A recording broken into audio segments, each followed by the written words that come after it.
Salam à tous et je suis très heureux de vous retrouver pour une nouvelle vidéo. Maintenant que ce rassemblement de juin a pris fin, on va pouvoir s'intéresser au mercato concernant nos Lions d'Atlas et voir réellement où nos joueurs vont aller à l'avenir. Et aujourd'hui, on va s'intéresser à un cas en précis, le cas Ziyech, avec un éventuel transfert du côté de Al Nassr en Arabie Saoudite. On en a énormément entendu parler ces derniers temps, donc aujourd'hui, dans cette vidéo, je vais clairement te donner mon avis par rapport à ce transfert, puisque à l'heure où je vous tourne justement cette vidéo, on ne sait pas encore si Ziyech est à Al Nassr ou pas. Peut-être que quand tu vas le regarder justement, il aura déjà signé du côté du club saoudien, mais dans tous les cas, je vais vous donner mon avis vraiment complet par rapport à ce transfert.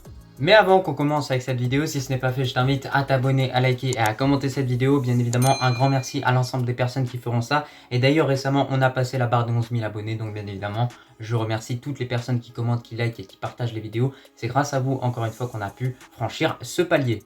Premièrement, dans cette vidéo, avant d'évoquer ce transfert de Ziyech à Al Nassr, je pense qu'il est tout de même nécessaire de faire un bilan des dernières saisons de Ziyech du côté de Chelsea, étant donné que bien évidemment s'il signe du côté du club saoudien, cela indique du coup qu'il quitte Chelsea, et ça fait un certain moment quand même qu'il est resté là-bas en Angleterre, à Londres. Mais en tout cas, la première chose qu'il y a à prendre en compte par rapport à Ziyech, si on veut faire un bilan de sa carrière du côté de Chelsea, c'est que le joueur n'a jamais réussi à s'imposer en tant que titulaire indiscutable. Il a toujours eu réellement ce rôle de remplaçant et ce rôle également de remplaçant de luxe, voire même parfois de réserviste durant cette dernière saison. Et malgré ça, durant certaines périodes, Ziyech commençait à être un titulaire indiscutable du côté de Chelsea. Mais malheureusement, avec les changements fréquents de coach du côté de Chelsea, cela a clairement contraint Ziyech justement de se retrouver de nouveau sur le banc et de nouveau justement devoir faire ses preuves. Et ça, c'est quelque chose de pas évident pour un joueur, parce qu'une fois qu'on gagne sa place, on a envie de la garder. Mais derrière, si à chaque fois ça change de coach, au bout d'un moment, il faut toujours prouver, et forcément peut-être qu'une fois ça va pas passer et donc le coach ne va pas apprécier le joueur et derrière il ne va pas jouer. Donc en tout cas, n'hésitez surtout pas à me dire en commentaire ce que vous en pensez de la carrière de Hakim Ziyech du côté de Chelsea. Mais moi, comme je vous l'ai dit, je pense que ce sont réellement ces changements fréquents de coach du côté du club londonien qui ont réellement perturbé la progression du Marocain, parce qu'avec certains coachs il a réussi à s'imposer, mais derrière ces coachs ont été virés, donc forcément c'est compliqué de devoir à chaque fois faire ses preuves comme je l'ai dit précédemment, et donc au bout d'un moment tu finis par t'épuiser. Pour cette saison 2022-2023, durant l'ensemble de celle-ci, on l'a clairement vu, les dirigeants de Chelsea n'ont vraiment pas respecté Hakim Ziyech. Ils ont carrément viré le coach étant donné qu'il faisait apparemment trop jouer Ziyech. Je vous rappelle que durant cette saison 2022-2023, Ziyech a réalisé une énorme Coupe du Monde, et lorsqu'il a pu jouer un petit peu avec Chelsea, lorsqu'il a pu avoir quelques minutes, il a sorti quelques passes décisives quand même qui ont apporté à l'équipe, et à chaque fois qu'il a pu jouer quelques matchs, il a montré à quel point il était capable de performer, notamment contre Liverpool, notamment contre le Borussia Dortmund à l'extérieur. Donc malgré ça, ils sont restés têtus, et regardez au final la position de Chelsea au niveau du classement.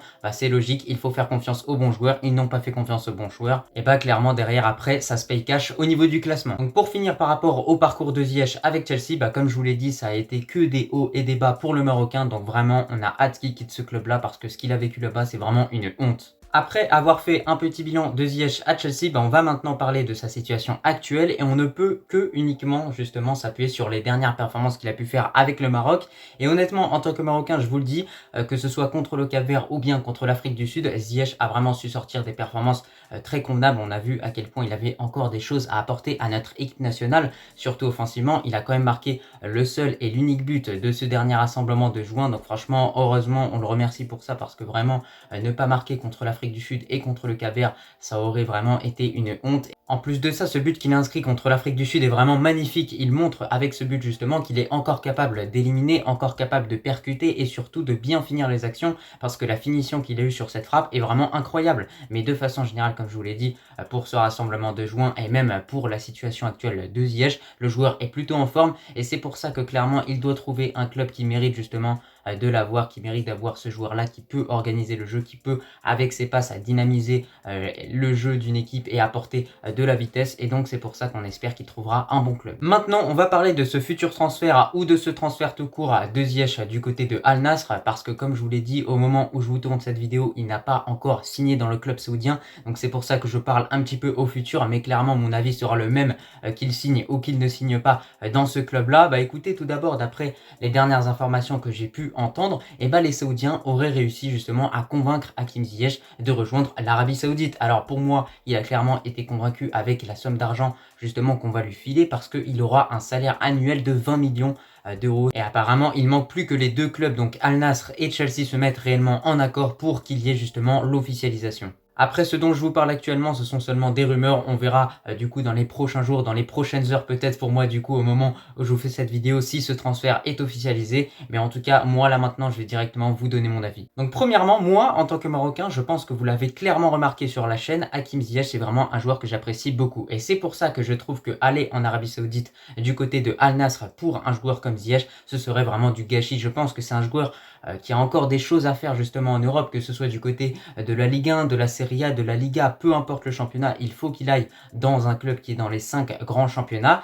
Mais je pense que du côté de Al Nassr, il va juste s'isoler et il ne va pas performer justement. Et on a besoin d'avoir des joueurs en forme pour cette CAN 2024. D'ailleurs, on connaît la mentalité de Regragui par rapport à la concurrence. Si Hakim Ziyech rejoint l'Arabie Saoudite et rejoint réellement Al Nassr, ce n'est pas impossible que lors du prochain rassemblement, justement, on ne voit pas Ziyech. Moi, je vous le dis clairement, croyez-moi, avec la mentalité de Regragui et l'objectif de gagner cette CAN 2024 et d'avoir des joueurs en forme, ce n'est clairement pas impossible justement que si Ziyech rejoint l'Arabie Saoudite, il ne soit pas présent lors de cette CAN 2024 et lors des prochains rassemblements. En plus de ça, regardez un petit peu ma petite réflexion. Si Ziyech rejoint Al Nassr, notre trio d'attaque composé de Boufal, de Ziyech ainsi que En-Nesyri ne ressemblera plus à rien, étant donné que d'un côté à gauche on aura Boufal qui joue à Al Rayyan, à droite on aura Ziyech du côté de Al Nassr et en point d'attaque on aura que En-Nesyri qui jouera dans un bon club du côté du FC Séville, à voir s'il change de club bien évidemment à l'avenir, mais pour moi il restera dans un club qui sera dans les 5 plus grands championnats au monde. Et donc c'est pour ça que clairement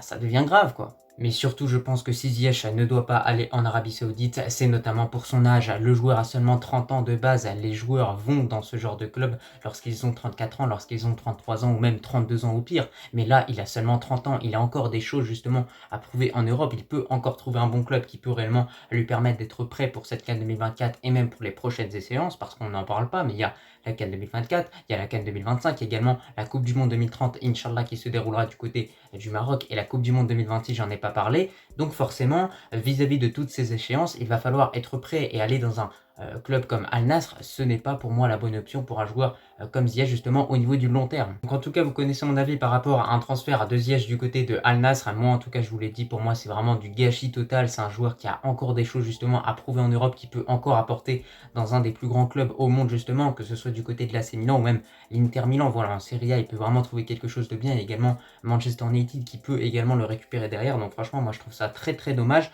Donc en tout cas, au moment où je vous tourne cette vidéo, comme je l'ai dit, je ne sais pas encore si ça a été officialisé. Je ne sais pas s'il va signer du côté de Al Nassr, mais en tout cas, j'espère pas en tant que Marocain, parce que j'aime beaucoup Ziyech et franchement, ça me dégoûterait un peu qu'il aille en Arabie Saoudite. Donc en tout cas, on espère que Inch'Allah, il trouvera un bon club pour l'avenir et il sera clairement prêt pour cette CAN 2024. Et pour moi, clairement, en allant en Arabie Saoudite, Ziyech a absolument rien à gagner, à part peut-être spirituellement, donc ça se comprend. Mais de l'autre côté, à part gagner de l'argent, je vois pas ce qu'il peut gagner d'autre en fait. Bon bah écoutez, c'était un petit peu tout pour cette vidéo. Tu l'as vu, je t'ai clairement donné mon avis sur Ziyech du côté de Al Nassr de fond en comble. En tout cas, j'espère qu'elle t'a plu et moi je te remercie si tu as regardé cette vidéo dans son entièreté et je te dis tout simplement à la prochaine.